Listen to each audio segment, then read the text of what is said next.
Guys, may ibon oh. Nakashoot sa ano namin. Anong tawag dyan? Ayan oh. Sa may bakod.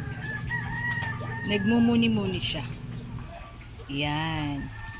Ang hangin kasi eh. Siguro nagpapahinga.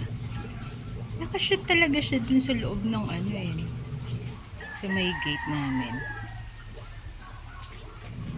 Sa bakod oh. Eh, yan yung bakod namin kasi sa likuran. Nakita ko lang siya may, sabi ko parang may ibon. Oo. Relax, relax muna. Ayun na talagang lumipad.